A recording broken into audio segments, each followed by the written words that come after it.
Hey guys, welcome back to our another video. Guys, आप लोग thumbnail और title देख के समझ ही गए हो कि आज इस वीडियो का मेन टॉपिक होगा टेक्निकल एसईओ।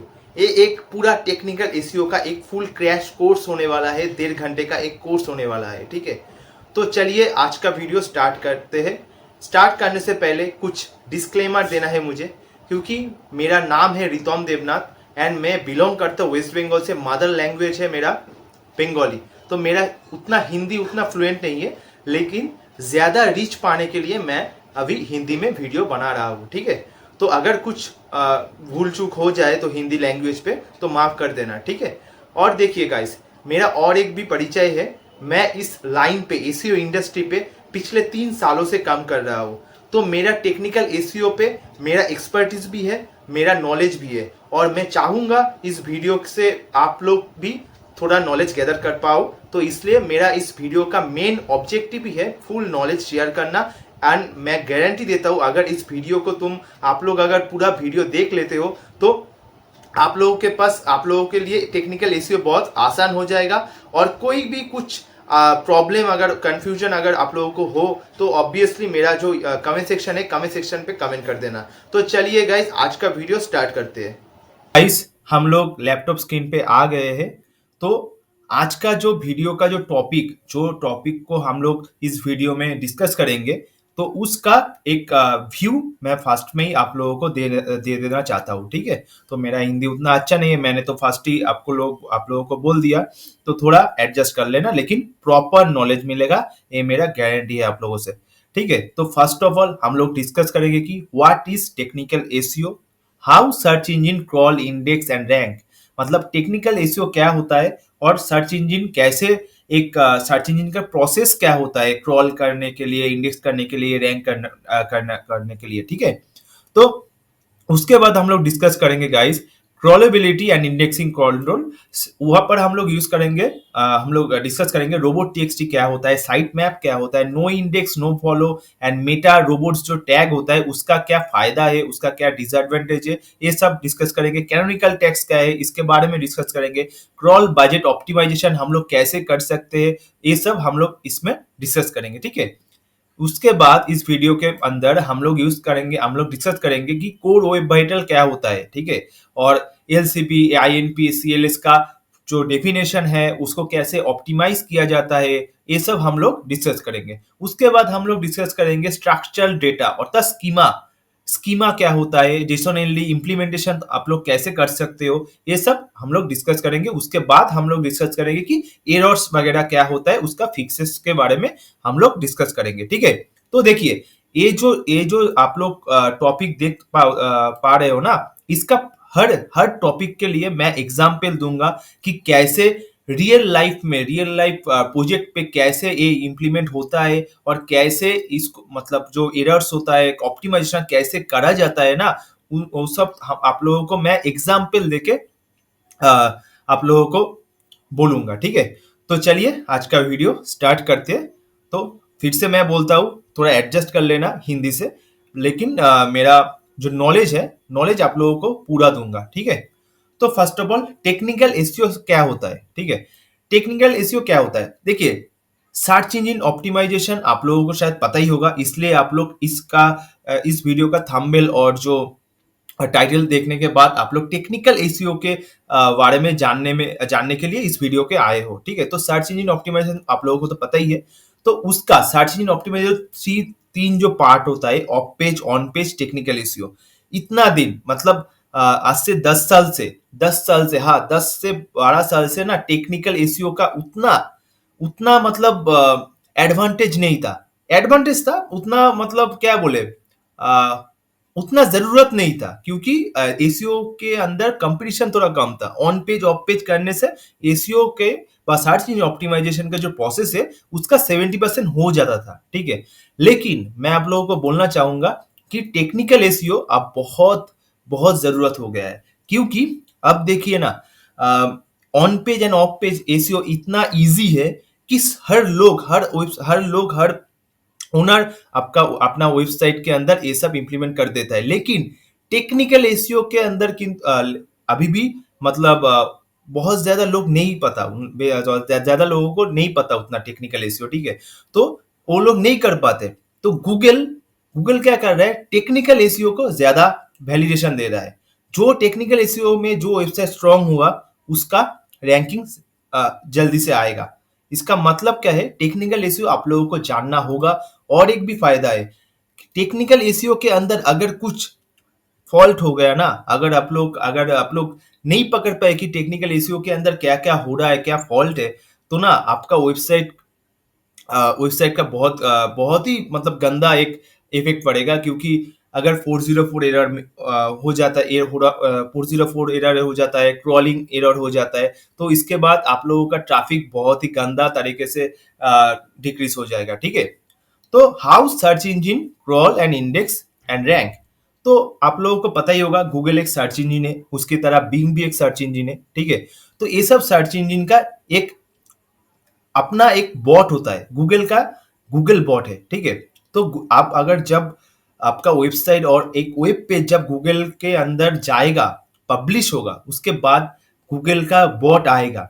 गूगल का बॉट वेब पेज पे आने के बाद वो डिसाइड करेगा कि आपका वेबसाइट से और वेब पेज से जो जो डिटेल वो लोग लिया, मतलब गूगल बॉट लिया, वो अपना डेटा स्टोर पे या डेटाबेस पे स्टोर करेगा ये कि नहीं, ठीक है। अगर वो डेटाबेस पे स्टोर करेगा तो आपका वेब पेज एसीआरपी पे आएगा। एसीआरपी के मतलब आपको को शायद पता ही होगा, search engine result page, okay. तो इंडेक्स हो जाएगा। और रैंकिंग अलग फैक्टर है। जब कोई यूजर कोई कीवर्ड सर्च करेगा या फिर कोई टॉपिक सर्च करेगा, उससे रिलेटेड जो वेबसाइट या जो वेब पेज को गूगल सबसे वैलिडेट करेगा, उस वेब पेज को रैंक देगा। तो ये है क्रॉल, इंडेक्स, रैंक का एक डिफरेंस। इससे भी इन डेप्थ अगर नॉलेज चाहिए तो कमेंट सेक्शन पे कमेंट कर देना। तो इसके बाद मैं डिटेल सिर्फ ये सब टॉपिक में सिर्फ वीडियो बनाऊंगा, ठीक है। तो इसके बाद आना है, तो ये तो तुम लोगों को मैंने बोल दिया। तो ये तो बेसिक था, तो कोई प्रॉब्लम नहीं। अब आते हैं क्रॉलेबिलिटी एंड इंडेक्सिंग कंट्रोल पे। अब हम लोग पूरा इन डेप्थ जाएंगे, ठीक है। तो फर्स्ट, टेक्निकल एसईओ के अंदर सबसे एक बड़ा एक मेजर पॉइंट है रोबोट्स डॉट टीएक्सटी। तो रोबोट्स डॉट टीएक्सटी क्या होता है, मैं पूरा एग्जाम्पल देके बताता हूँ, ठीक है। देखिए, मैं एक वेबसाइट लेता हूं,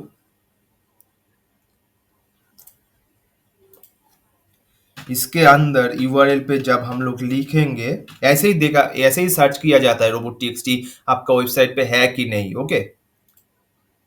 देखिए, यहाँ पर रोबोट टीएक्सटी है। इसका मतलब क्या है, रोबोट टीएक्सटी एक फाइल है, कोड है, उसके उसके अंदर कोड होता है, सिंटैक्स होता है।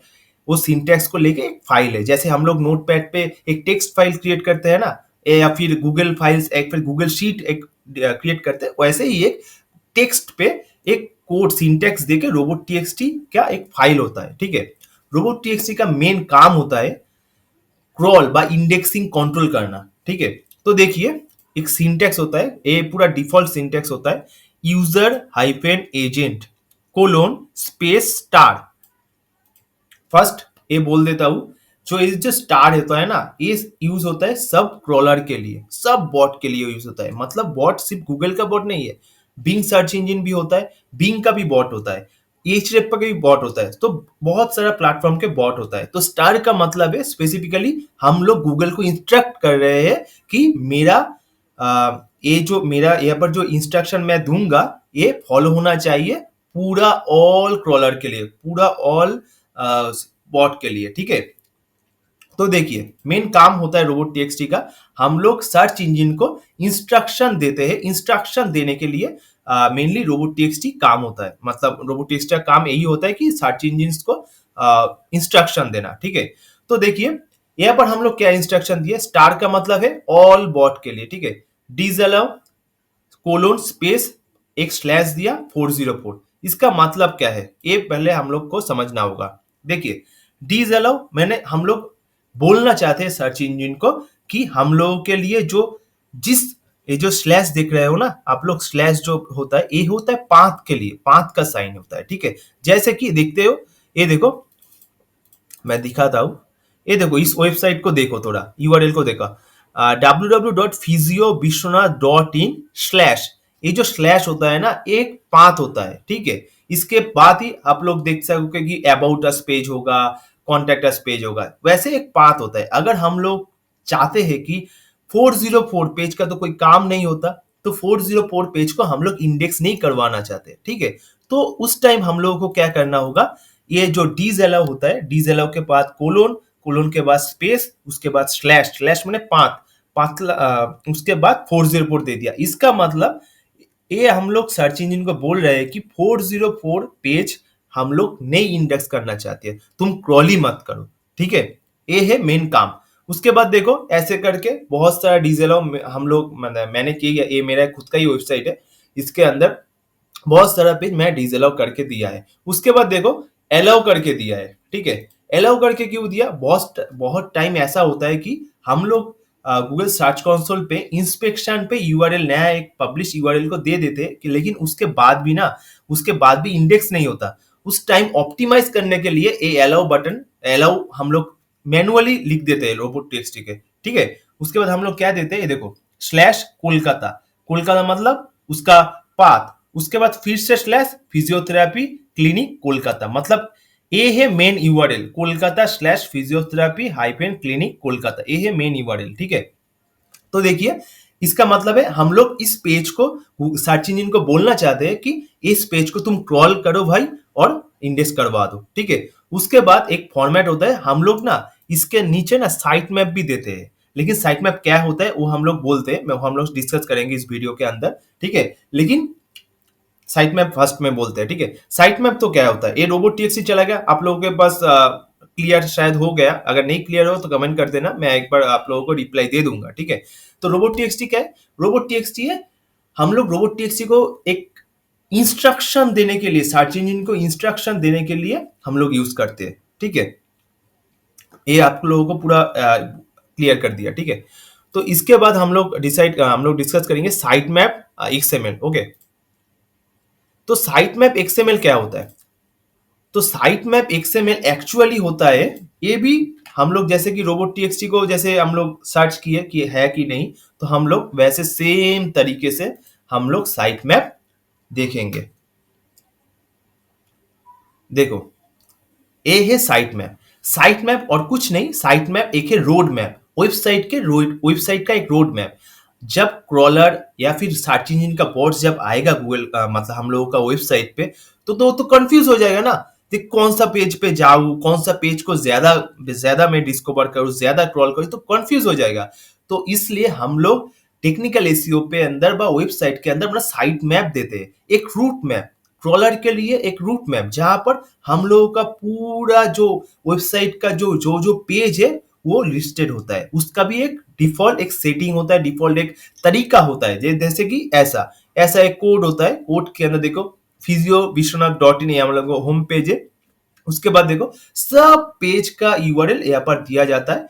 तो इससे क्या होता है, तो साइट मैप देने से क्या होता है, गूगल का क्रॉलर या फिर बिंग जैसे सब सर्च इंजन का क्रॉलर जब आएगा हम लोगों का वेबसाइट पे, उसको आसानी होगी कि हम लोगों का जो वेबसाइट है पूरा डिस्कवर करने के लिए उसका आसानी होगा कि ए वाला पेज है, फर्स्ट आएगा साइट मैप पे आएगा, साइट मैप जाने के बाद देख लेगा कि ऐसा ऐसा होता है, इस सब पेज के अंदर हम लोगों को जाना होगा, ठीक है। तो देखिए इसलिए बार आप लोग बोल सकते हो साइट मैप, तो आप लोगों को क्लियर कर दिया कि साइट मैप क्या होता है। साइट मैप एक रूट मैप होता है या फिर रोड मैप होता है हम लोगों का वेबसाइट का, जो हम लोग यूज करते हैं कि गूगल क्रॉलर हो या फिर बिंग क्रॉलर हो या पर जैसे कोई भी सर्च इंजन का क्रॉलर हो, वो आसानी से हम लोगों का वेबसाइट को डिस्कवर कर पाए मतलब क्या बोलते हैं, फाइंड कर पाए कौन सा पेज है, कौन सा मतलब आसानी हो उसको, मतलब ऐसे कि आप एग्जांपल ले सकते हो कि हम लोग कोई जू पे गए हैं, जू पे अंदर की बहुत बड़ा जू है, कहाँ पर कौन सा एनिमल है, अगर कोई रूट मतलब लिखा हुआ होगा तो हम लोगों को आसानी होगा ना उसको उसको मतलब विजिट करने में, तो ऐसे ही एक सिंपल तरीके से, ठीक है। तो हम लोग इस साइट मैप का यूआरएल हम लोग ना रोबोट टीएक्सटी के भी मतलब एक अंदर भी हम लोग यूज करते हैं। क्यों यूज करते हैं, देखो यूज करते हैं, रोबोट क्रॉलर जब आएगा, रोबोट टीएक्सटी का फाइल पे जब आएगा, वो ऊपर से देखते देखते जाएगा, ठीक है, कि डिसअलाउ 404 पेज है, डिसअलाउ ए वाला पेज है, ए यूजर जो ओनर है वेबसाइट का वो बोल रहा है कि अलाउ अलाउ इस पेज को अलाउ करने का मतलब इंडेक्स करने को बोल रहा है, ठीक है। तो आएगा उसके बाद ही वो देखेगा कि यहाँ पर साइट मैप आएगा, साइट मैप का लिंक दिया हुआ है, तो उसको आसानी होगा यहाँ से डायरेक्टली इस जो यूआरएल है इसके अंदर चला जाएगा। तो इसके अंदर जाने के बाद ये सब वेबसाइट का जो पेज है उसको डिस्कवर करने में आसानी होगा।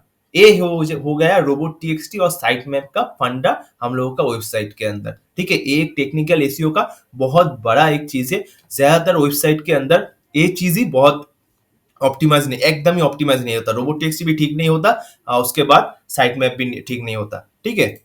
तो ये चला गया रोबोट टीएक्सटी और साइट मैप। तो उसके बाद हम लोग यूज करेंगे no index, no follow and meta robot tag, ठीक है। तो हम लोग फर्स्ट देखते हैं नो, पूरा एक रियल टाइम एग्जांपल देने के बाद तुम लोगों को मैं दिखाऊंगा, ठीक है। तो चलिए इस वेबसाइट के अंदर जाते हैं।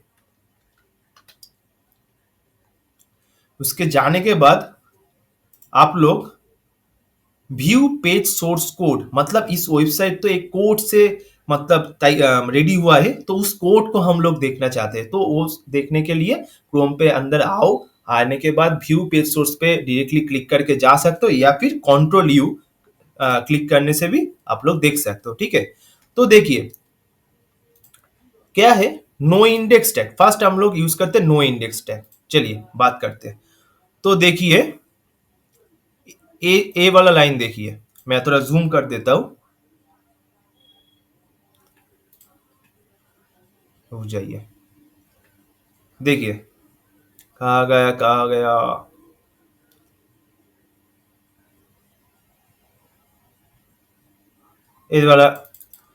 ये वाला लाइन देखिए बैक एंड पे, ठीक है। Meta name is equal to robots content is equal to inverted comma index and follow, okay. तो यहाँ पर क्या है इंडेक्स एंड फॉलो, और आप लोग क्या देख सकते हो यहाँ पर नो इंडेक्स दिया हुआ है, ये सिंपल चीज है। ये हम लोग ये वाला जो कोड है मेटा कोड है, हम लोग यूज करते हैं मेनली गूगल और या फिर कोई सर्च इंजन को या फिर क्रॉलर, सबसे आसानी होगा क्रॉलर, ठीक है। क्रॉलर को हम लोग इंस्ट्रक्ट करने के लिए रोबोट टीएक्सटी की तरह ही काम होता है इसका, ठीक है, कि इस पेज को भाई इंडेक्स मत करो। यहाँ पर आप लोग देख सकते हो इंडेक्स दिया हुआ है, क्योंकि मैं चाहता हूं कि क्रॉलर इस पेज को इंडेक्स करे, गूगल मेरा पेज को इंडेक्स करे या फिर कोई भी सर्च इंजन हो मेरा इस पेज को इंडेक्स करे और फॉलो भी करे। फॉलो का मतलब भी मैं समझाता हूँ आप लोगों को।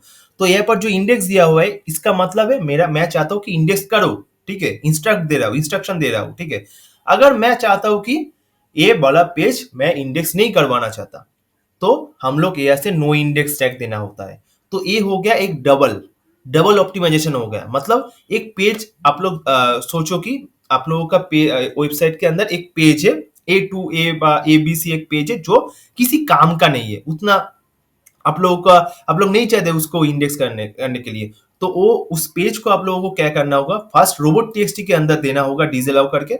उसके बाद आप लोगों को यहाँ पर आने के बाद ये जो बैक एंड पे जो मैंने इंडेक्स कोड दिया है इस कोड को आपको नो इंडेक्स देना होगा। नो इंडेक्स देने के बाद ही आप लोग पूरा गारंटी के साथ पूरा आप बोल सकते हो कि आपका पेज इंडेक्स नहीं होगा, ठीक है। तो उसके बाद मैंने दिया फॉलो, ठीक है। फॉलो मतलब मैं क्रॉलर को बोल रहा हूँ मेरा भाई वेबसाइट को इंडेक्स भी करो, मेरा वेबसाइट को अच्छे से क्रॉल भी करो, पूरा फॉलो करो, मेरा वेब पेज को पूरा फॉलो करो, मेरा इंटरनल लिंक देखो, पूरा अच्छे से देखो। मैं वो इंस्ट्रक्शन दे रहा हूँ क्रॉलर को, ठीक है। अगर अगर यहाँ पर रहता कि नो फॉलो, आप सोच लो कि ये जो टैग है मैंने यहाँ पर लिखा हुआ है, आप सोच लो कि ये वाला,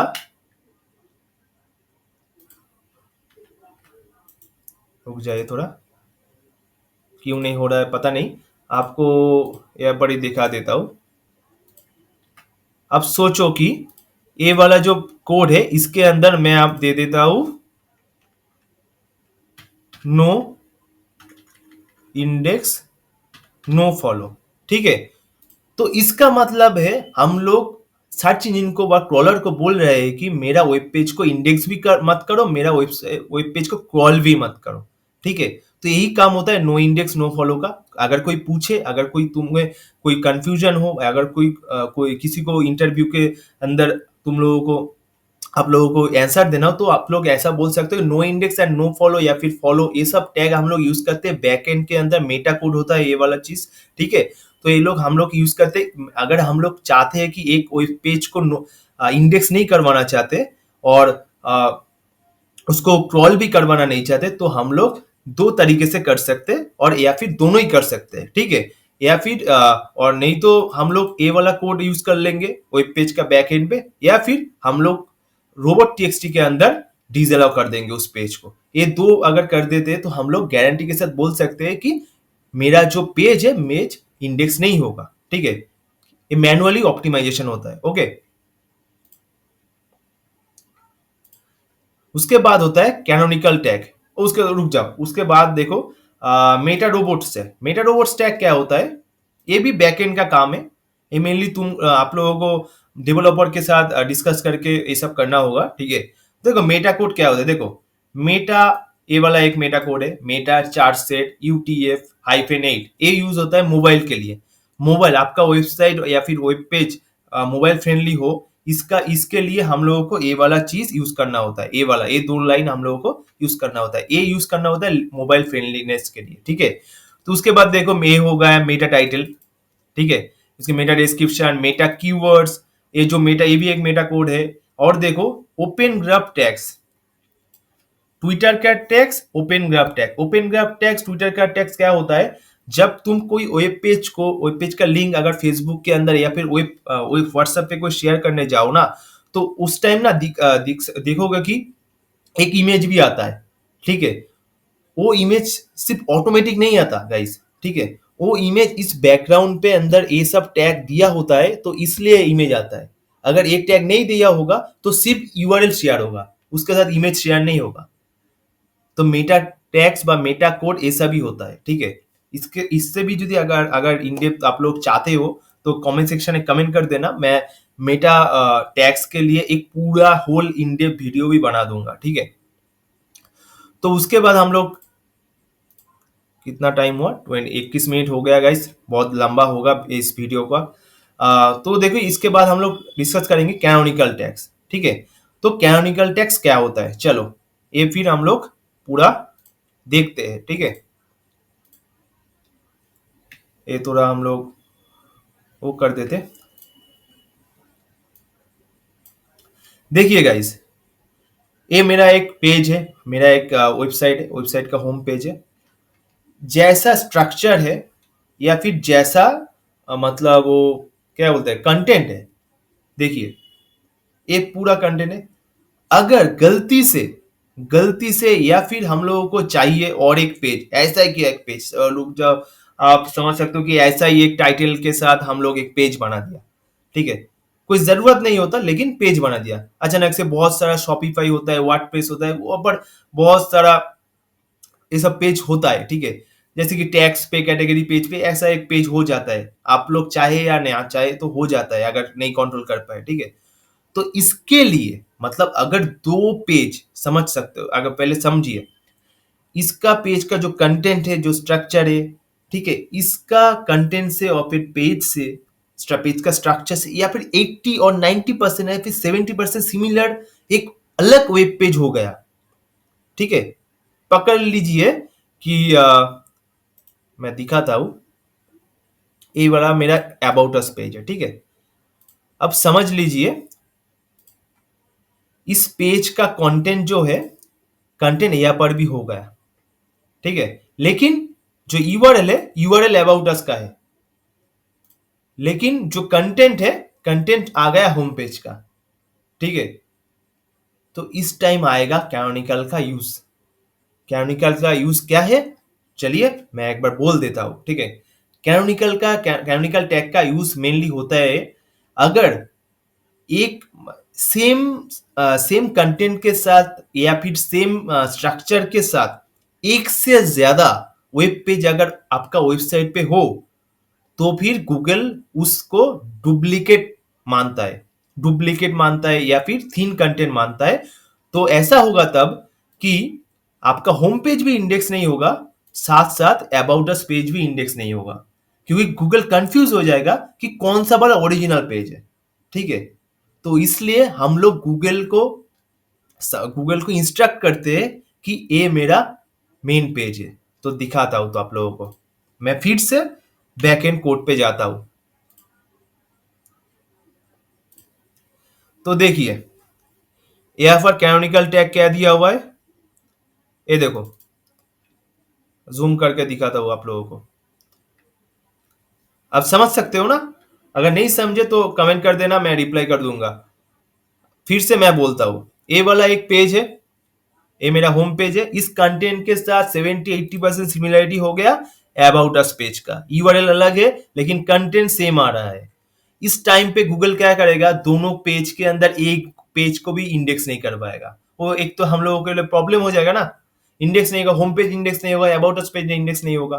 तो उस टाइम हम लोगों को क्या करना होगा, उस टाइम हम लोगों को करना होगा कि अगर हम लोग पकड़ लेते हैं कि होम पेज ही मेरा असली पेज है, होम पेज ही मेरा ओरिजिनल पेज है, मैं बोलना चाहता हूं कि गूगल को तू समझ मेरा पेज है, मेरा ओरिजिनल पेज है, मेरा होम पेज, तो होम पेज को इंडेक्स कर। ठीक है?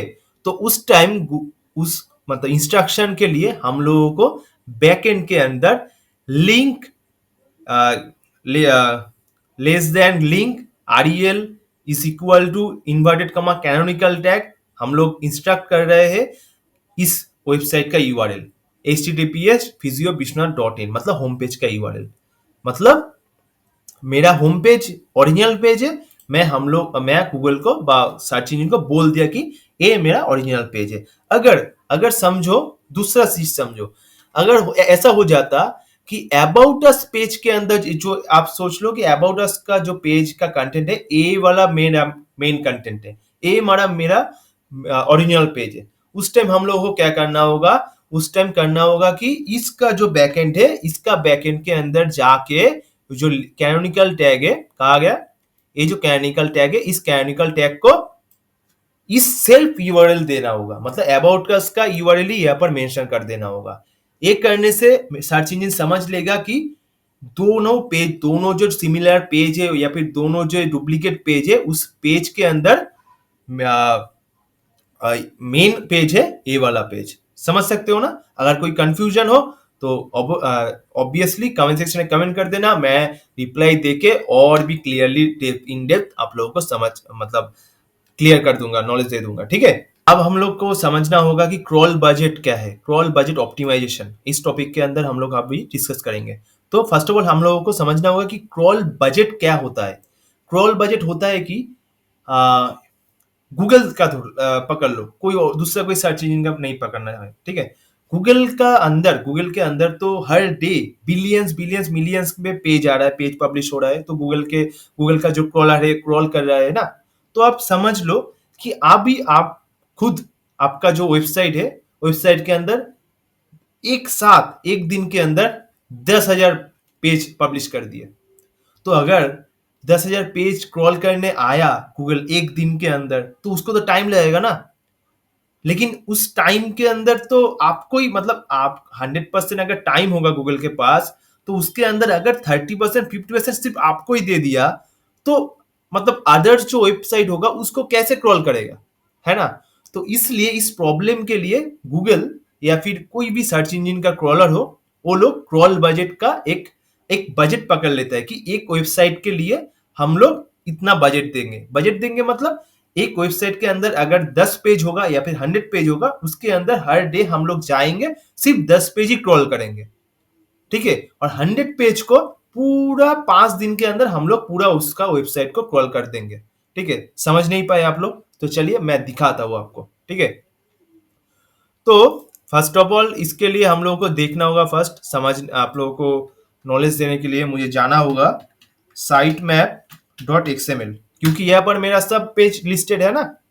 तो देखो यहाँ पर शायद मैं गिन लेता हूँ, 1 2 3 4 5 6 7 8 9 10 11 12 13 14 और 16 17 18 19 20 21 22 पेज है मेरा वेबसाइट के अंदर। ठीक है? तो अगर आप लोग देखना चाहो कि आपका वेबसाइट के अंदर कितना पेज इंडेक्स हो चुका है, मतलब एसीआर पे आता है, तो उसके लिए आपको देना होगा साइट, उसके बाद कोलोन, उसके बाद आपका जो होम पेज का यूआरएल है उसको देना होगा। देखो, तो यहाँ पर आ गया क्या, मेरा वेबसाइट का हर पेज यहाँ पर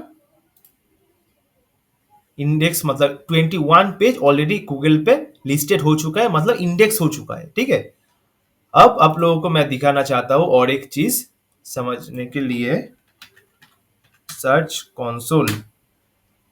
आप एसीओ का बंदा अगर हो, टेक्निकल एसीओ सीखने आए हो, तो आपको शायद पता ही होगा कि सर्च कंसोल क्या होता है। तो मैं अलग से ये चीज नहीं बोलना चाहता हूं, तो चलिए मैं चाहता हूं। तो सर्च कंसोल पे आने के बाद आप लोग देख सकते हो, सेटिंग्स पे आओगे।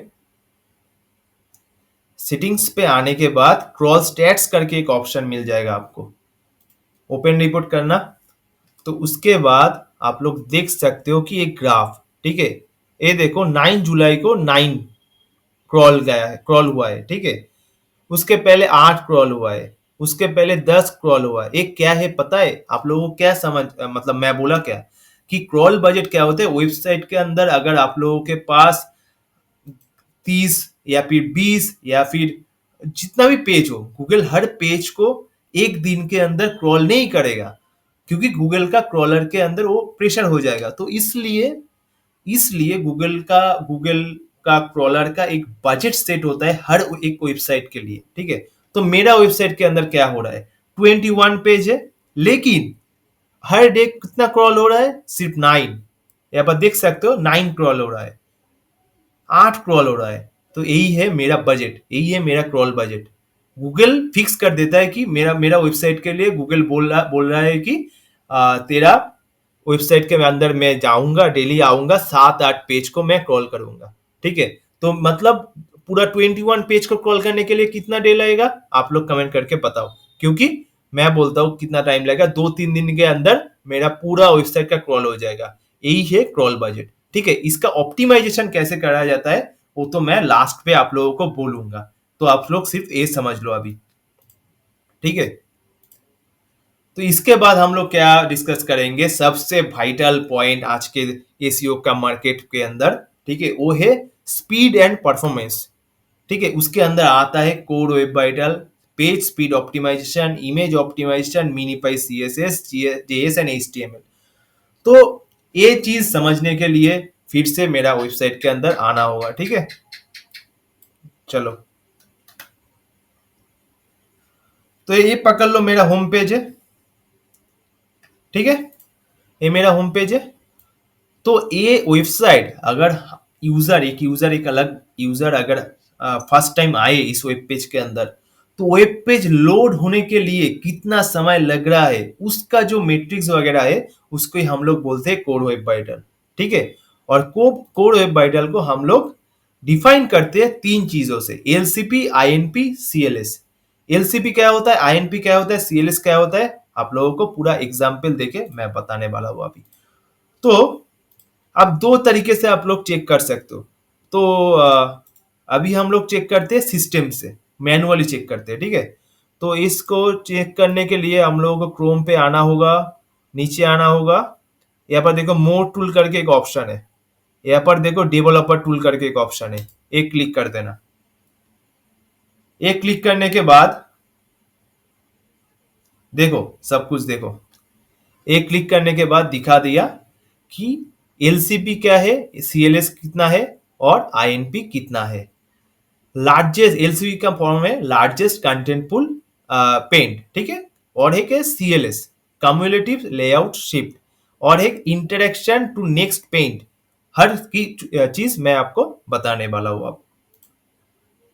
तो पकड़ लो आप कि वेबसाइट के अंदर एक सेक्शन है जहां पर आपने एक इमेज यूज किया 1 MB का।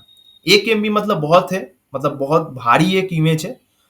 वो आप लोग इमेज को मतलब यूज कर दिया, आप समझ पकड़ लो। एग्जाम्पल के लिए आप पकड़ लीजिए कि ये जो बैकग्राउंड पे जो इमेज यूज हुआ, इसका साइज अगर 1 MB है, साइज 1 MB है। ठीक है, तो इस 1 MB को अगर लोड होने के लिए वेब पेज के अंदर सबसे भारी चीज यही 1 MB है।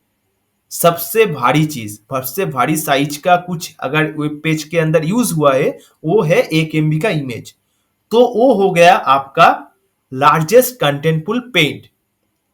गूगल को या फिर ब्राउजर को, गूगल को नहीं, ब्राउजर को इस इमेज को लोड करने के लिए सबसे ज्यादा वक्त लगेगा। ठीक है, तो इसलिए क्या करना होगा, जो 1 MB का जो इमेज होगा, जो इमेज होगा जिसके लिए हम लोगों का पेज स्लो लोड हो रहा है, उस इमेज को हमको ऑप्टिमाइज करना होगा। कैसे ऑप्टिमाइज करना होगा? अगर आप लोग देख सकते हो कि 1 MB इमेज है, वो जेपीईजी में है, तो आप लोगों को करना होगा वेबपी या फिर AVIF करके एक फॉर्मेट होता है जिसके अंदर 1 MB का इमेज आएगा 100 KB या फिर 80 KB, ठीक है, 80 KB के अंदर आ जाएगा तो लाइट हो जाएगा, तब आपका LCP का इशू चला जाएगा। ठीक है, पेज लोड होने में ज्यादा ज्यादा वक्त नहीं लगेगा। ये हो गया LCP का फंडा। ठीक है, समझ लिया। तो इसके बाद चलिए हम लोग देखते हैं कम्युलेटिव लेआउट शिफ्ट। ठीक है, कम्युलेटिव लेआउट शिफ्ट के लिए हम लोगों को जाना होगा एक दूसरा पेज के अंदर, क्योंकि मेरा वेबसाइट पे कम्युलेटिव लेआउट शिफ्ट नहीं है। तो देखिए, ये एक वेबसाइट है, मैं खोलूंगा तो देखना, सिर्फ देखो क्या हो रहा है। दिखा रहा है कुछ नहीं ना? अभी देखो, अभी आया ना? तो फर्स्ट में क्या हुआ, यही है कम्युलेटिव लेआउट शिफ्ट। तो ये जो वेब पेज है, जब कोई यूजर आएगा फर्स्ट वो वाला चीज देखेगा। ठीक है, कि ब्लैंक है, कुछ नहीं है। ठीक है, मतलब ये जो कंटेंट है वेबसाइट का, जो एक कंटेंट है, हेडर है, हेडर भी नहीं दिखा रहा है, फिक्स नहीं है। अगर ये चीज आप लोग फोन में ओपन करोगे तो दिखाएगा, क्या दिखाएगा पता है? ये हेडर शायद यहाँ पर चला गया, नीचे चला गया, ठीक है, या फिर हेडर थोड़ा साइड में चला गया, उसको बोलता है CLS, कम्युनिटी लेआउट शिफ्ट। तो इसको ऑप्टिमाइज करने के लिए क्या क्या करना होता है, मैं वो वीडियो के अंतर मतलब फिनिश के अंदर सब उस टाइम बोलूंगा। तो आप समझ लिए ना CLS क्या होता है? ठीक है, तो उसके बाद और एक चीज है INP। INP मतलब इंटरेक्शन नेक्स्ट टू पेंट। मतलब ये जो बटन वगैरह दिया हुआ है ना, ये जो बटन वगैरह दिया हुआ है, ये जब हम लोग क्लिक कर रहे हैं, कितना समय के अंदर रिस्पॉन्स कर रहा है वेब पेज। ठीक है, ये होगा INP। ठीक है, तो तीन चीज मैं आप लोगों को मतलब क्लियर कर दिया। LCP हो गया, पूरा वेब पेज के अंदर सबसे भारी जो चीज होगा, वो इमेज भी हो सकता है, वो वीडियो भी हो सकता है, वो अलग से कोई और भी चीज भी हो सकता है जिसका साइज सबसे ज्यादा है, जिसको लोड करने के लिए वेब ब्राउजर को सबसे ज्यादा टाइम लग रहा है, वो वाला चीज है LCP। तो उसको अगर हम लोग ऑप्टिमाइज कर दिए तो वेब पेज का जो स्पीड है ऑटोमेटिकली इंक्रीज हो जाएगा। ठीक है, ये वाला एक चीज चला गया। उसके बाद आ गया CLS। फिर से मैं आप लोगों को दिखाता हूं, रुक जाइए।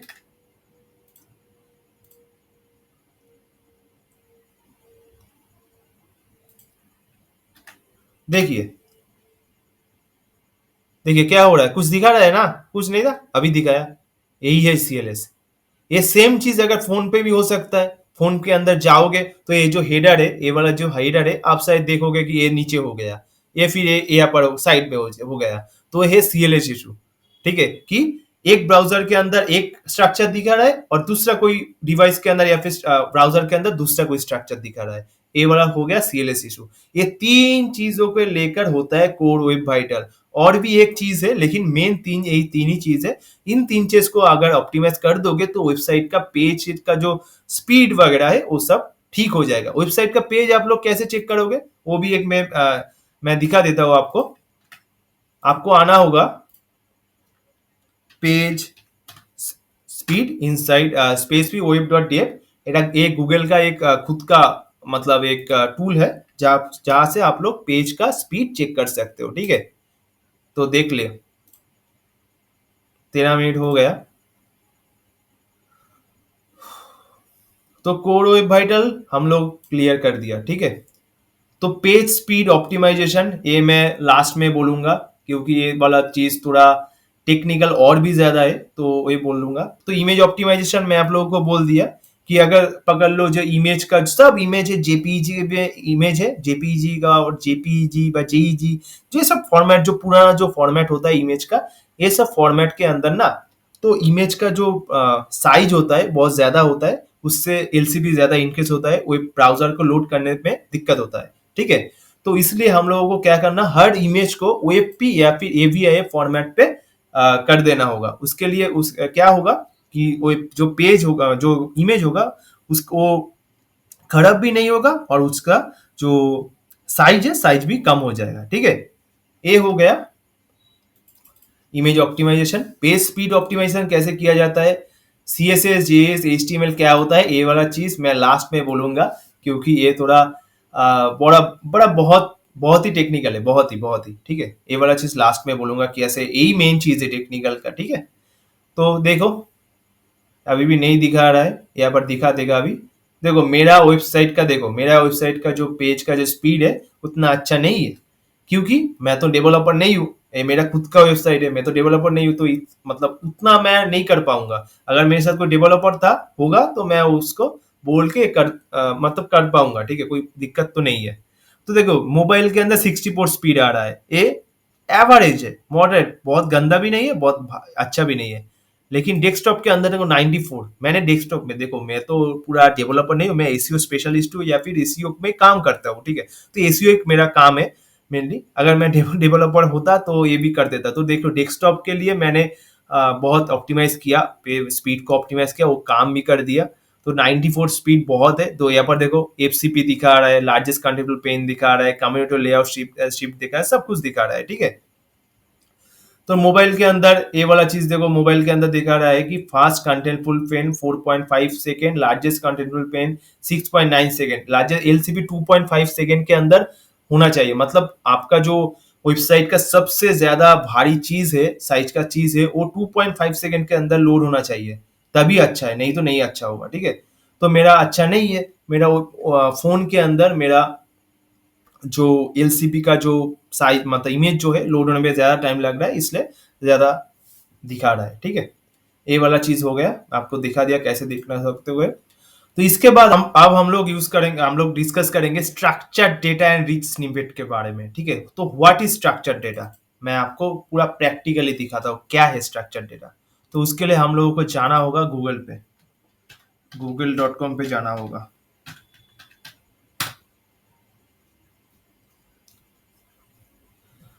अब आप लोग लिखिए वैसे भी एसीओ जॉब्स, ठीक है। देखो गूगल अपने आप से जॉब के लिए एक सेक्शन बना दिया, ठीक है। उसके अंदर देखो बहुत सारा जॉब ऑलरेडी लिस्टेड हो चुका है। आप लोगों को क्या लगता है ये क्या कोई मैनुअली लिस्टेड किया है? नहीं, ये सब जो वेब पेज के अंदर ना जॉब स्कीमा दिया हुआ है, जॉब का स्ट्रक्चर डेटा दिया हुआ है, ठीक है। तो और एक बेस्ट चीज दिखाता हूँ आपको, chicken recipe.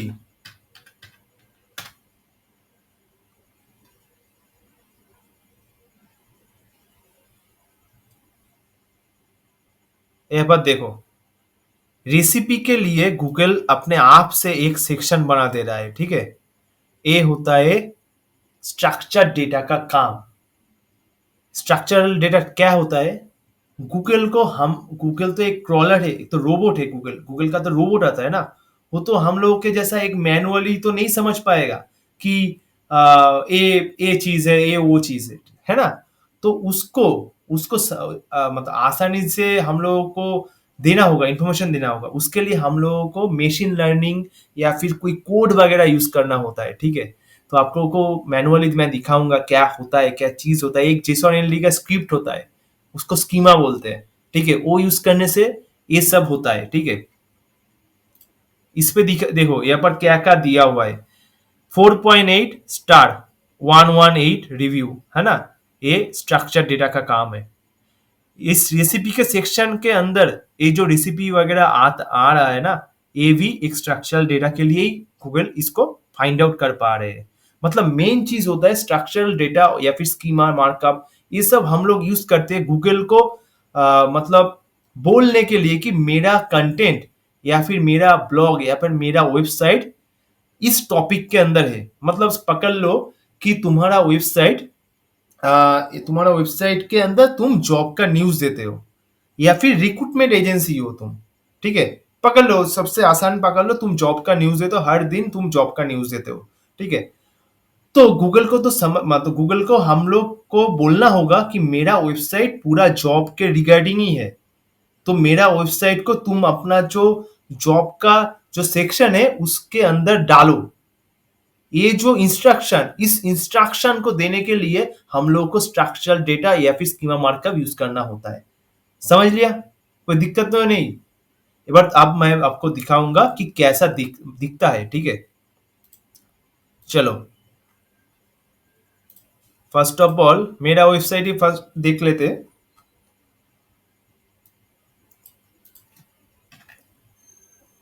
Control you button दबा के आप लोग आ सकते हो। तो यहाँ पर देखो, स्ट्रक्चर डेटा समझ, जेसन एलडी इम्प्लीमेंटेशन, ठीक है? कहा गया?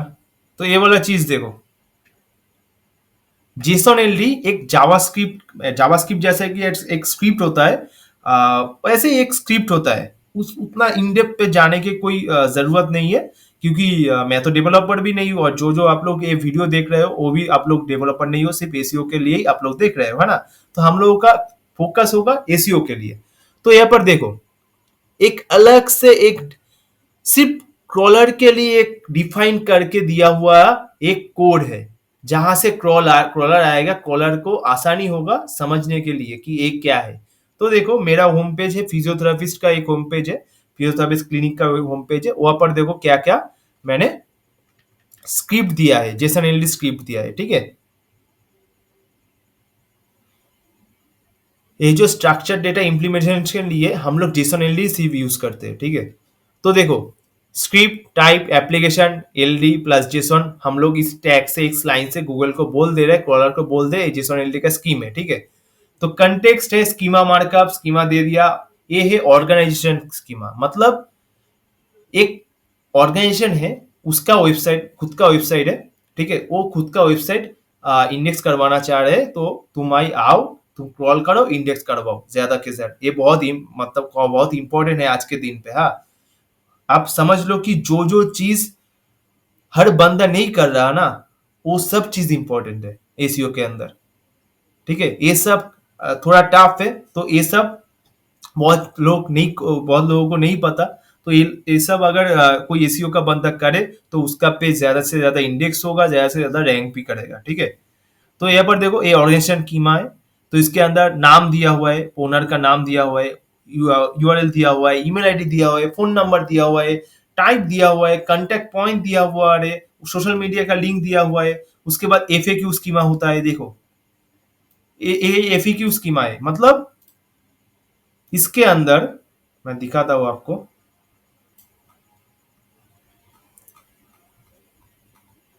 ये देखो, हम लोगों का एफएक्यू सेक्शन वेब पेज के अंदर, जो फ्रंट है, जो यूजर को दिखेगा, बैक एंड को तो नहीं दिखेगा, फ्रंट एंड को तो यही दिखेगा ना यूजर को। लेकिन जब आप लोग ये वाला क्वेश्चन लोगे, जब गूगल में सर्च करोगे, मैं दिखाता हूँ, मैं पूरा प्रैक्टिकली दिखा रहा हूँ आप लोगों को, ठीक है? ये थोड़ा नॉट इंटरेस्टेड कर दे रहा हूँ। अरे भाई हो जा। तो नीचे आओ, नीचे आने के बाद देखो, फास्ट पे रैंक कर रहा है कोई रॉकेट हेल्थ करके वेबसाइट, ठीक है, इस क्वेश्चन के अंदर।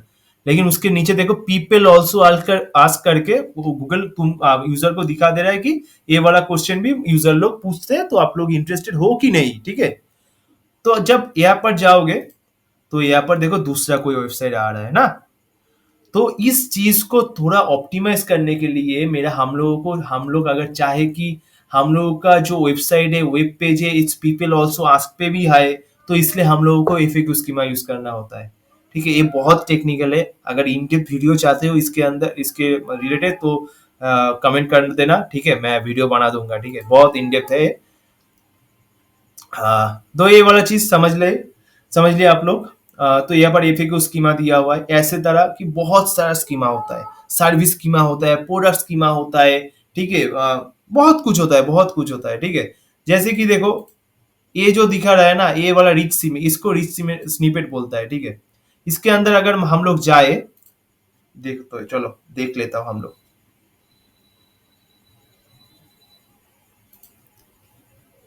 देखो इस वेबसाइट के अंदर आ गए हम लोग। अब हम लोग जाएंगे स्कीमा चेक करने के लिए कि इस वेब पेज के अंदर जो इसका ओनर है कैसा कैसा स्कीमा यूज किया है। ठीक है, चलो देखते हैं। तो इससे इससे आप लोगों को ही पता चल जाएगा कि कैसे स्कीमा चेक करा जाता है, कि हम लोगों के वेब पेज पे स्कीमा है कि नहीं, ये सब चेक किया जाता है, या फिर स्कीमा इम्प्लीमेंटेशन ठीक से हुआ है कि नहीं। ठीक है, ये भी चेक किया जाता है। उसके लिए कर रहा है स्कीमा वैलिडेटर करके लिख देना गूगल पे। उसके बाद आप लोगों के पास उसको वेबसाइट का यूआरएल आ जाएगा, पेज भी आप लोगों के पास ओपन हो जाएगा। ठीक है, थोड़ा हैंग कर रहा है गाइस, थोड़ा रुक जाइए।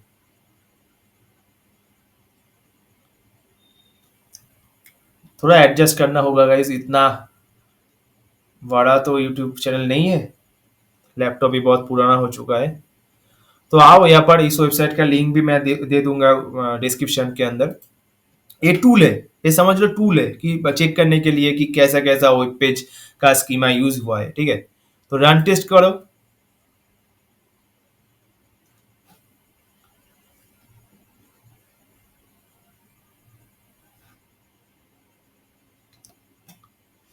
लोड होने दो। क्या दिखा है? The URL could not be rendered, some markup may be missing. कुछ प्रॉब्लम हुआ है शायद। अब आप देखो, दोनों स्कीमा यूज किया है, दो स्कीमा, एक है वीडियो ऑब्जेक्ट स्कीमा और एक है रेसिपी स्कीमा। जो मैं बोल रहा था कि इस स्कीमा के लिए ही उस जो रेसिपी का जो सेक्शन दिया हुआ है गूगल से, उसके अंदर ये वाला पेज आ रहा है। ठीक है, तो रेसिपी स्कीमा के अंदर क्या क्या है देखो। टाइप है, फर्स्ट हम लोग गूगल को क्रॉलर को बोल दे भाई देख ये भाई रेसिपी का पेज है। ठीक है, तो इसका यूआरएल ए है। ठीक है, नेम है दे दिया, डिस्क्रिप्शन दे दिया, डेट पब्लिश कब हुआ दे दिया, कौन सा वाला इमेज यूज हुआ है, सब इमेज का यूआरएल यहाँ पर दिया हुआ है। ठीक है, कुक टाइमिंग दिया हुआ है, पूरा प्रॉपर रेसिपी का स्कीमा है, क्या क्या यूज हुआ है, इंग्रेडिएंट देखो, रेसिपी इंग्रेडिएंट क्या क्या यूज हुआ है, सब कुछ दे दिया। ठीक है, सब कुछ दिया। उसके नीचे ना आप देख सकते हो, देखो कितना बड़ा है। देखो यहाँ पर देखो, रेटिंग, रेटिंग वैल्यू मतलब यहाँ पर रेटिंग भी दिया हुआ है, रेटिंग 5 के अंदर कौन कितना रेटिंग है सब दिया हुआ है। ठीक है, जितना तुम ऑप्टिमाइज करोगे भाई, तुम जितना ऑप्टिमाइज करोगे स्कीमा को, उतना तुम्हारा रैंकिंग का चांस ज्यादा होगा आज का, ज्यादा होगा आज के दिन पे। ठीक है, देखो कितना बड़ा स्कीमा है, इतना एडवांस स्कीमा है, इसलिए ही गूगल इस वेब पेज को रेफर कर रहा है अपने वेबसाइट पे। पता चला मैं जो बोला? तो सबसे सिंपली सबसे अंडरस्टैंडेबल मतलब वर्ड होगा कि हम लोग को जो फ्रंट एंड होता है, वही वेबसाइट का जो फ्रंट एंड, वही जो वेबसाइट डिजाइन होता है, ये किन किन लोगों के लिए तो होता है? यूजर के लिए होता है ना।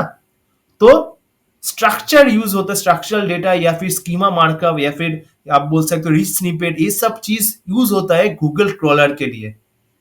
हम लोग चाहते हैं गूगल क्रॉलर आए भाई, हम लोगों का वेब पेज ज्यादा से ज्यादा एक शॉर्ट पे समरी करके चला जाए, उनके आसानी से मतलब आसान हो क्रॉलर के लिए, हम लोगों को वेब पेज को डिस्कवर करने के लिए। इसलिए हम लोग स्ट्रक्चर डेटा यूज करते हैं। ठीक है, तो समझ लिया। चलो दूसरा टॉपिक पे जाते हैं, थोड़ा बहुत टैब ओपन हो गया तो बंद कर देता हूँ ये वाला चीज।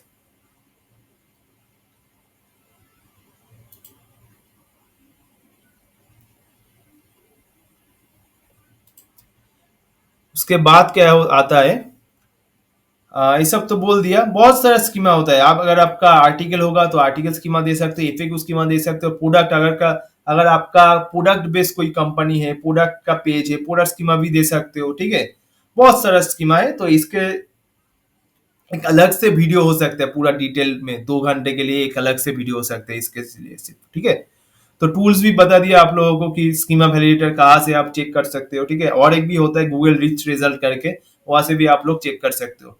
तो उसके बाद आता है टेक्निकल एसईओ ऑडिटिंग एरर। यहाँ पर क्या आ रहा है? 404, 301, 302 error, causes, fixes, cross stats, log file analyse, ये सब आता है। ये थोड़ा ये भी बहुत इंपॉर्टेंट चीज है। चलो दिखाता हूँ तुमको 404 एरर क्या होता है। ठीक है, मतलब टेक्निकल एसईओ के अंदर 404 क्या होता है? 404 और कुछ नहीं है भाई, 404 है ब्रोकन लिंक। ठीक है, ब्रोकन लिंक मतलब समझ आप लोगों को बोलता हूँ, ठीक है, रुक जाओ। चलिए हम लोगों का पेज देख लेते हैं।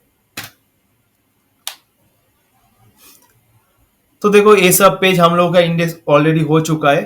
तो इस पेज के अंदर अगर आप ओपन करते हो, ओपन तो हुआ ना, ठीक है। अब अगर कुछ प्रॉब्लम या फिर कुछ कुछ हुआ, ठीक है, जिसके लिए इसका यूआरएल के अंदर बैकएंड से तुम्हारा visio डॉट इन के बाद एक डॉट गिर गया या फिर स्लैश गिर गया, ठीक है, तो क्या आएगा?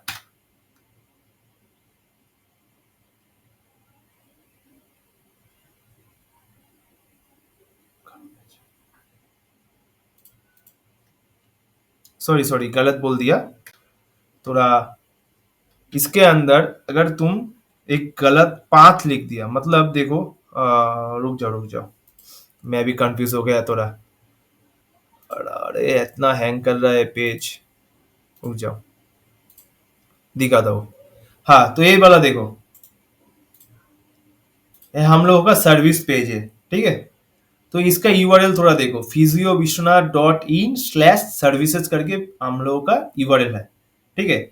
अगर हम लोग या फिर यूजर ये वाला पेज जब ओपन करना जाए तो उसके अंदर ना कोई गलती से 1 दे दिया, 2 दे दिया, कुछ दे दिया, क्या आया? 404 आया ना। तो इसका मतलब क्या है? इस यूआरएल से कोई पेज नहीं है, तो ये हो गया एक ब्रोकन लिंक, या सॉरी ब्रोकन लिंक, ये हो गया 404 पेज, ठीक है। अगर ऐसा हुआ कि आपका जो अबाउट अस पेज है नहीं ओपन हो रहा, मतलब आपका अबाउट अस पेज जब भी ओपन करने जा रहा हो, मतलब ये जो सर्विस पेज है ना, इस सर्विस पेज को आप ओपन करो, अभी खुल रहा है। अगर कोई मान लो ऐसा कुछ हो गया कि सर्विस पेज ओपन नहीं हो रहा, 404 पेज दिखा रहा है, तो वो हो गया 404 एरर, ठीक है। और और भी होता है, और भी होता है कैसे, देख जहां पर देख सकते हो आप लोग, मैं दिखाता हूँ। यहाँ पर नहीं है, मैं दिखाता हूँ, रुक जाओ, होम पेज पे जाता हूँ।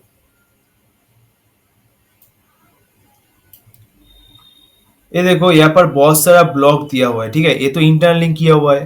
रीड मोड के जब भी क्लिक करूंगा तो दूसरा कोई वेबसाइट पे जा सकूंगा, ठीक है। तो अगर सोच लो कि ये जो पूरा यूआरएल है, इसका यूआरएल के कोई मतलब कुछ गलती हो गया, गलती हो मतलब यूआरएल के अंदर ये पूरा डिटेल कॉपी पेस्ट कर दिया, लेकिन कोई स्लैश मार्च का मिडिल पे कर गया, ठीक है। तो फिर क्या होगा? 404 आएगा ना। यहाँ पर क्लिक करने पे से 404 आएगा, तो वो हो जाएगा ब्रोकन लिंक। ये सब एरर को ठीक करना होता है, ठीक है। ये बहुत बहुत बहुत टेक्निकल चीज है, बहुत मतलब गलत चीज है वेबसाइट के लिए, ठीक है।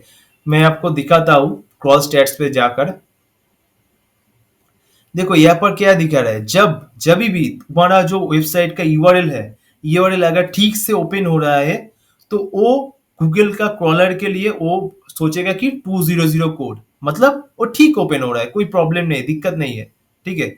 लेकिन अगर कोई वेबसाइट का यूआरएल आप लोग साइट मैप पे यूज कर दिए हो, लेकिन गूगल क्रॉलर जब क्रॉल करने आ रहा है तो उसके अंदर कोई कंटेंट नहीं दिख पा रहा है, सिर्फ 404 दिख पा रहा है, तो वो हो जाएगा 404 पेज, ठीक है।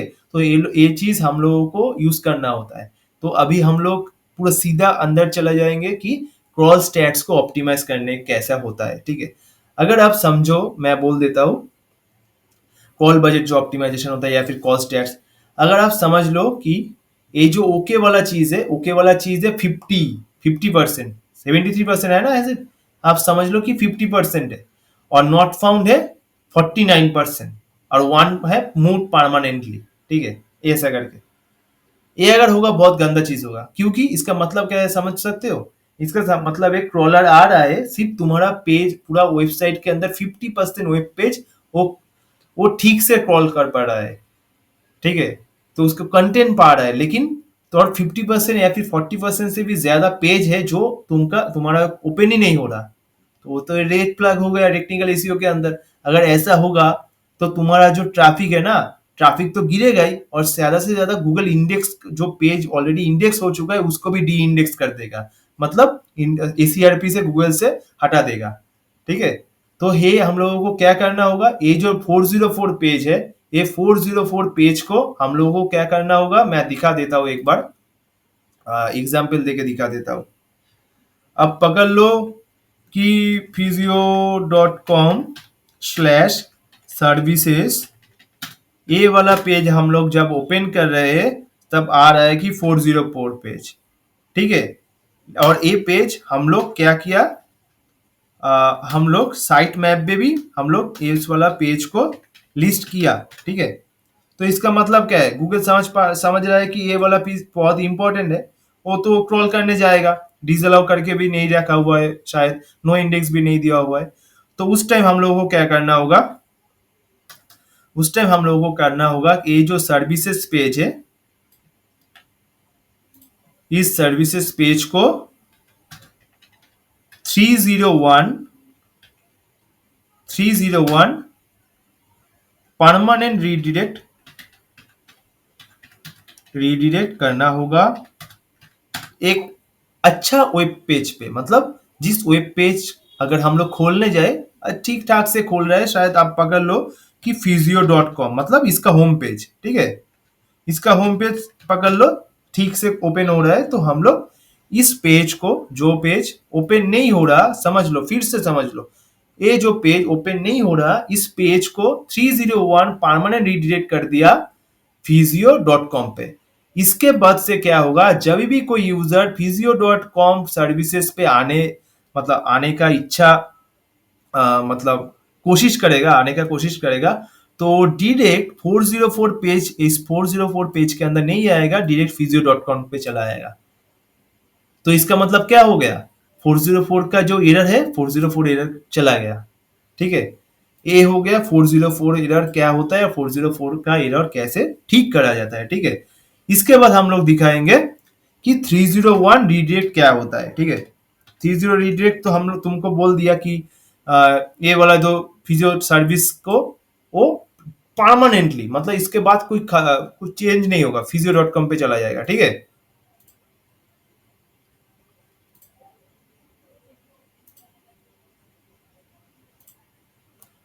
301 रीडायरेक्ट बोल दिया। इसके बाद एक आता है, 3xx, 3xx रीडायरेक्शन एक होता है,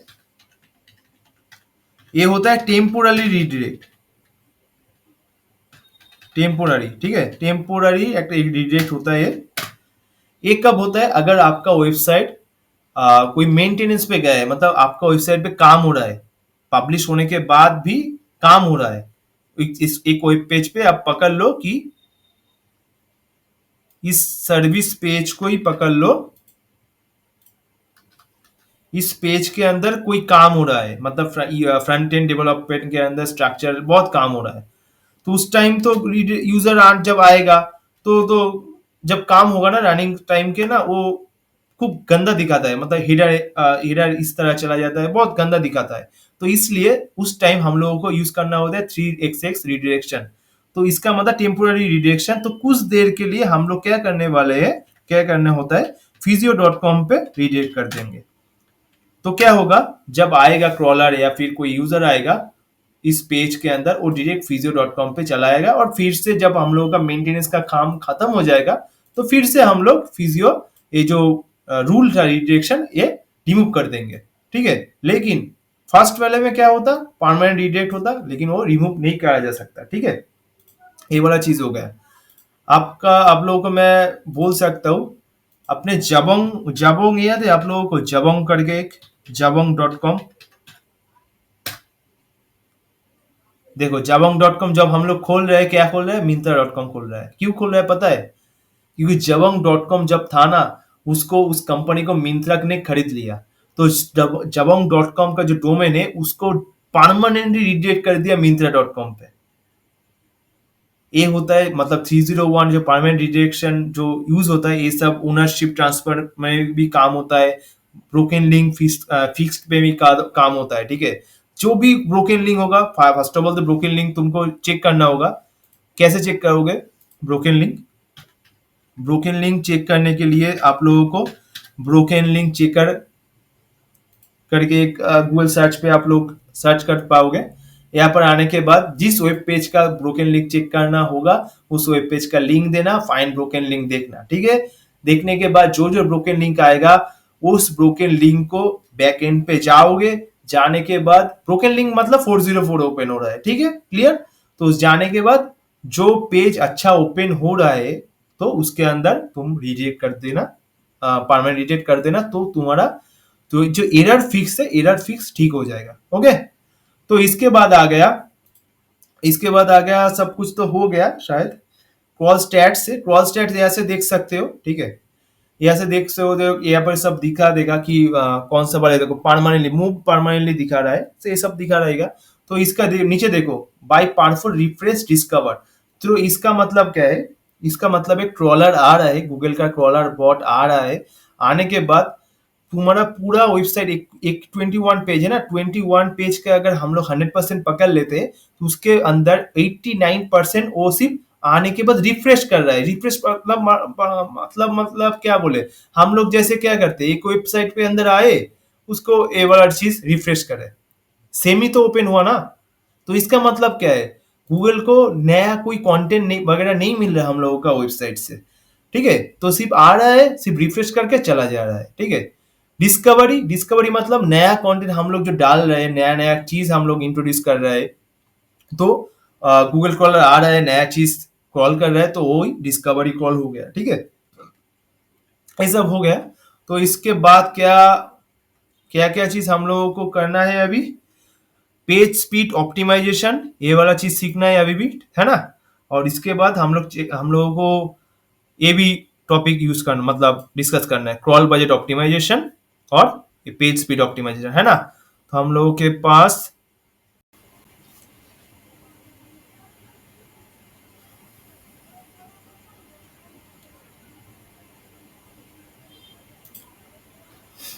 तो गाइस अभी हम लोग बात करेंगे ये चार चीजों के बारे में। एक है page speed optimisation, image optimisation, minify CSS JS HTML and crawl budget optimisation. चलो फर्स्ट में हम लोग बात करते हैं पेज स्पीड ऑप्टिमाइजेशन के बारे में। तो आप लोगों को तो बोला ही मैंने कि एलसीपी होता है, आईएनपी होता है, सीएलएस होता है, मेन ये तीन चीजें होता है। रुक जाओ। तो एलसीपी क्या होता है, एलसीपी होता है एक वेब पेज के अंदर लार्जेस्ट, एलसीपी होता है वेब पेज के अंदर लार्जेस्ट साइज कंटेंट, या फिर कोई मतलब इमेज भी हो सकता है, वीडियो भी हो सकता है, सब कुछ हो सकता है ना। तो अगर हम लोगों को ऑप्टिमाइज मतलब एलसीपी को ऑप्टिमाइज करना होगा तो हम लोगों को क्या करना होगा, अगर एलसीपी अगर एलसीपी होगा कोई इमेज, तो फिर हम लोगों को उसका इमेज का जो फॉर्मेट अगर जेपीजी या फिर जेपीजी हो तो फिर हम लोगों को क्या करना होगा, वेबपी या फिर एवीआई फॉर्मेट पे कन्वर्ट करना होगा। ये टूल होता है, गूगल पे जाओगे लिखोगे वेबपी कन्वर्टर, एवीआईपी कन्वर्टर, तुम लोगों को मिल जाएगा। और या फिर 1 MB का इमेज है, हम लोगों को उसको 100 KB के अंदर ले आना होगा, ठीक है। एक चला गया तो एलसीपी का प्रॉब्लम एक चला गया, ठीक है। उसके बाद अगर तुम्हारा एलसीपी होगा एक वीडियो, ठीक है, एक वीडियो तुम्हारा एलसीपी है, ठीक है। तो उसको तुम लेजी लोड कर सकते हो। लेजी लोड का मतलब क्या है, लेजी लोड का मतलब यही है कि जब वेब पे जो भी लोड होगा तो उस कंटेंट मतलब उस वीडियो या फिर कुछ उस इमेज को बाद में ब्राउजर लोड करेगा, फास्ट पे नहीं करेगा। जब यूजर उस पोर्शन पे जाएगा तभी सिर्फ लोड होगा। मैं दिखा देता हूँ आप लोगों को, ठीक है, रुक जाओ।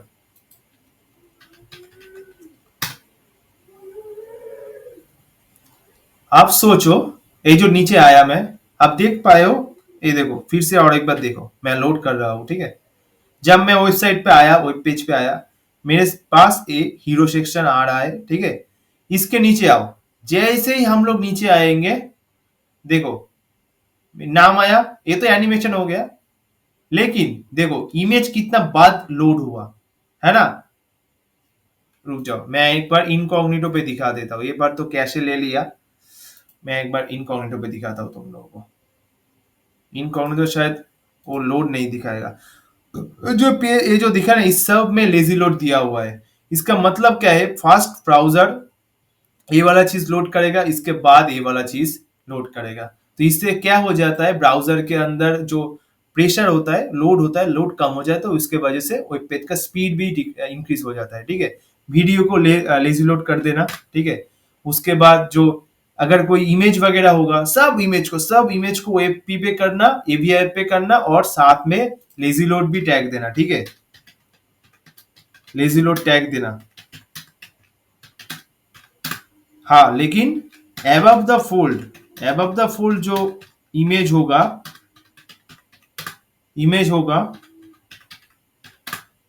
उसको नहीं करना है, ठीक है। क्योंकि एबव द फोल्ड मतलब क्या है, एब द फुल मतलब ए वाला, ये जब ये इमेज देख पा रहे हो ना बैकग्राउंड पे, अगर सोच लो कि यहाँ पर एक इमेज दिया हुआ है, ठीक है। उसका एलसीपी बहुत ज्यादा है, लेकिन उसको तुमको ऑप्टिमाइज करना है, तो दो चीज कर सकते हो, दो तीन चीज कर सकते हो। इसको कन्वर्ट कर लो ओएपी पे, कन्वर्ट कर लो, ठीक है। ओएपी या फिर एबीआई पे कन्वर्ट कर लो। उसके बाद इसका साइज कमा लो, ठीक है। लेकिन लेजी लोड मत करना, हीरो इमेज पे लेजी लोड। अगर देखो, ये तो fast above the fold content मतलब क्या है, फास्ट मतलब वेब पेज का जो फर्स्ट 50% है या फिर 30% है, वो है एबव द फोल्ड कंटेंट होता है, ठीक है। तो इसके अंदर अगर आप लोग लेजी लोड दे दोगे, तो वेब पेज को, ब्राउजर को मतलब लोड करने में दिक्कत होगा, ठीक है। और लेजी लोड करने से जब भी यूजर, लेजी लोड का सबसे मतलब जो फंक्शन होता, जब एक यूजर नीचे आएगा, यहाँ पर सिर्फ इमेज है, इस सेक्शन पे आएगा, तभी सिर्फ इमेज लोड होगा, ठीक है। इसको बोलता है लेजी लोड, ओके। ठीक से अगर मतलब इन डेप्थ डिटेल चाहिए, तो फिर से यूट्यूब पे कमेंट सेक्शन में कमेंट कर देना, ठीक है। ये वाला चीज एक हो गया, एलसीबी के बारे में बोल दिया तुम लोगों को। और एक चीज होता है बेसिक चीज, ये जो इमेज वगैरह होगा ना, एलसीबी कंटेंट होगा, उसको प्री कनेक्ट टैग दे सकते हो। प्री कनेक्ट, ये सब डेवलपर को तुमको जाके बोलना होगा, तुमको खुद से कुछ नहीं करना होगा, ठीक है। प्री कनेक्ट, प्री लोड, ये सब टैग दे सकते हो। इसका मतलब क्या होगा, ब्राउजर के सबसे पहले जब वेब पेज लोड होगा, सबसे पहले ये जो इमेज वगैरह है, जो लोड वीडियो वगैरह है, ये सब फास्ट में लोड होगा। उसके बाद तुम्हारा सीएसएस, जावा, ये सब लोड होगा, ठीक है। इससे भी एलसीबी को ऑप्टिमाइज किया जा सकता है, ठीक है। तो इमेज ऑप्टिमाइजेशन तो तुमको बोल दिया क्या क्या करना चाहिए। एवीआई वेबपी पे जाओ, लेजी लोड करो, ये सब में इमेज हो जाएगा, इमेज का ऑप्टिमाइज हो जाता है। मिनिमाइज सीएसएस, जेएस, एचटीएमएल, ठीक है। इसका मतलब क्या है, ये देखो, ये तो एक स्टैटिक वेबसाइट है, इस वेबसाइट के अंदर ये जो कोड है सब एचटीएमएल है, ठीक है। एचटीएमएल का एक है कोड है। अगर तुमको चाहते हो कि इस एचटीएमएल को मिनीफाई मतलब क्या है, छोटा करना है, मतलब साइज, इसका साइज पकड़ लो 1 MB है, तुमको करना है 500 KB। तो इसके लिए टूल आता है, आप लोग जाओगे मिनीफाई जेएस, मिनीफाई एचटीएमएल करके टूल सर्च करोगे, तुमको मिल जाएगा। माने मतलब सिंपली अगर मैं आपको बोलूं, तो ये एक चीज है, देखो ये कोड कैसे लिखा हुआ है, यहाँ पर एक स्पेस दिया हुआ है, इसके अंदर नीचे और एक स्पेस दिया हुआ है, ऐसा करके कोड लिखा हुआ है ना, तो इससे कोड भारी हो जाता है, साइज बढ़ जाता है, ठीक है, इंक्रीज हो जाता है। तो मिनिफाई जब करोगे ना, ये जैसे कितना अच्छे से दिखना, मतलब दिखा जा रहा है कोड है, तभी हो जाएगा कि हेड के बाद ही मेटा चला आएगा, मतलब हर लाइन के बाद कोई स्पेस नहीं रहेगा, उसको बोलता है मिनीपाई। इस ये भी करने से उस साइड का पेज को इंक्रीज तुम कर सकते हो, आप लोग कर सकते हो, ठीक है। तो इसके बाद आ गया crawl budget optimisation. First of all आप लोगों को तो पहले मैं बोल दिया कि क्रॉल बजट क्या होता है, फिर से मैं बोल देता हूँ, मैं एक बार यहाँ पर बोल देता हूँ। गूगल का क्रॉलर है, पर डे बिलियंस पेज उसको इंडेक्स करना होता है ना। तो अगर पकड़ लो तुम्हारा पेज के तुम्हारा वेबसाइट के अंदर सडनली 20,000 पेज आ गया, बा कोई कंटेंट आ गया या फिर यूआरएल आ गया, ठीक है, तो उसको तो गूगल डायरेक्टली एक दिन पे नहीं करेगा, क्योंकि अगर तुम्हारा करने आएगा तो बात मतलब जो दूसरा लोग होगा तो उसको कैसे करेगा ना, है ना। तो इसलिए तुम्हारा वेबसाइट के लिए पर website Google crawl budget fix करता है, ठीक है, क्रॉल बजट फिक्स करता है। जैसे कि एग्जाम्पल के दौरान हम लोग बात कर सकते हैं कि आवर वेबसाइट, हम लोगों का वेबसाइट पे 50 पेज है, ठीक है, 50 पेज में से हर दिन गूगल आएगा, तुम्हारे वेबसाइट को क्रॉल बजट दिया है 5, ठीक है, हर दिन आएगा, सिर्फ 5 पेज क्रॉल करेगा, ठीक है। तो उसके मतलब क्या होता है, 10 दिन के अंदर 10 दिन के अंदर गूगल तुम्हारा होल वेबसाइट को क्रॉल कर देगा, यही है क्रॉल बजट, है ना। तो अगर समझ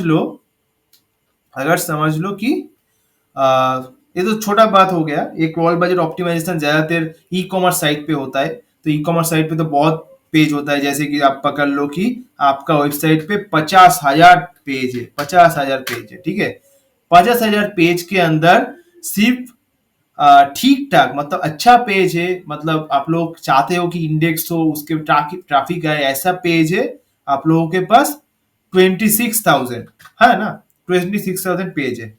बाद बाकी मतलब बाकी जो 24 के पेज है वो आपको उतना नहीं चाहिए, ठीक है। तो फिर 24 के पेज को आपको देखना होगा जाकर, उसका जो कंटेंट वगैरह है, जो ठीक ठाक से खुल रहा है कि नहीं, री वेरीफाई करना होगा कि चाहिए कि नहीं, ठीक है। अगर आप लोगों को लगता है कि 24 के पेज को हम लोग को चाहिए ही नहीं, हम लोग चाहते नहीं है, अभी 24 के पेज अगर नहीं भी हो तो मुझे कुछ नहीं फर्क पड़ता, लेकिन मुझे चाहिए कि 26,000 पेज ज्यादा से ज्यादा क्रॉल हो, क्योंकि ज्यादा से ज्यादा जब क्रॉल होगा ना, गूगल उस पे ट्रैफिक भी भेजेगा, ठीक है। तो इसलिए तभी क्या करना होगा, ये 24 के जो पेज होगा, 24,000 जो पेज होगा, इसको नो इंडेक्स टैग या फिर रोबोट टीएक्सटी टैग ये सब करके डिसअलाउ करना होगा। ये फिर गूगल क्रॉलर को इंस्ट्रक्ट करना होगा कि 24 के पेज को अगर तुम नहीं भी करो क्रॉल, हम लोगों का कुछ कुछ जाता नहीं है, ठीक है। तो फिर उस टाइम क्या होगा, पहले टोटल पेज क्या था 50 के, उसके बाद क्या होगा 24 के पेज को हम लोग हटा दिए मतलब डिसअलाउ कर दिए, नो इंडेक्स कर दिए, कुछ गूगल को इंस्ट्रक्शन दे दिए कि मत कर, क्रॉल मत कर। उस टाइम क्या होगा, तो हो जाएगा क्या, होगा मेरा हम लोगों का 26 के पेज हो जाएगा जो हम लोगों का चाहिए। तो उसके टाइम 26 के पेज के अंदर हर डे तुम्हारा गूगल क्रॉल बजट देगा, जो देगा उसके अंदर क्या होगा, ज्यादा से ज्यादा क्रॉल होगा, ठीक है। क्योंकि मतलब तुम्हारा वेबसाइट के अंदर समझ लो, तुम्हारा वेबसाइट के अंदर पहले 50 के पेज था, अभी हो गया 26 के पेज। तो उसका मतलब क्या है, पहले अगर गूगल को 10 दिन लग रहा था, तो अभी तुम्हारा वेबसाइट को फुल डिस्कवर करने के लिए 5 दिन लगेगा। तो इससे गूगल का क्रॉलेबिलिटी ज्यादा हो जाएगा, इंडेक्स भी ज्यादा हो जाएगा, उसके बाद हम लोगों के जो ट्रैफिक भी ज्यादा आ सकता है, रैंकिंग भी अच्छा हो सकता है ना। तो यही चीज हो गया, ऐसे करके ही मतलब ऑप्टिमाइज किया जाता है हर दिस टेक्निकल एसईओ पे। तो पूरा एक मतलब जो मेन चीज है, मैंने जो सीखा है 2-3 सालों में, ठीक है, 3 साल का एक्सपीरियंस हो चुका है एसईओ के अंदर, तो वो चीज हम लोग आप लोगों के साथ मैंने शेयर कर दिया। तो अगर चाहते हो इन डेप्थ नॉलेज चाहते हो तो ऑब्वियसली डिस्क्रिप्शन पे जाओ, मेरा खुद का एक कोर्स भी है पूरा, उस कोर्स को भी आप लोग परचेस कर सकते हो, मैं लाइव आप लोगों को सिखाऊंगा, ठीक है। तो जाओ, या फिर कोई कंफ्यूजन हो तो कमेंट सेक्शन पे कमेंट कर दो।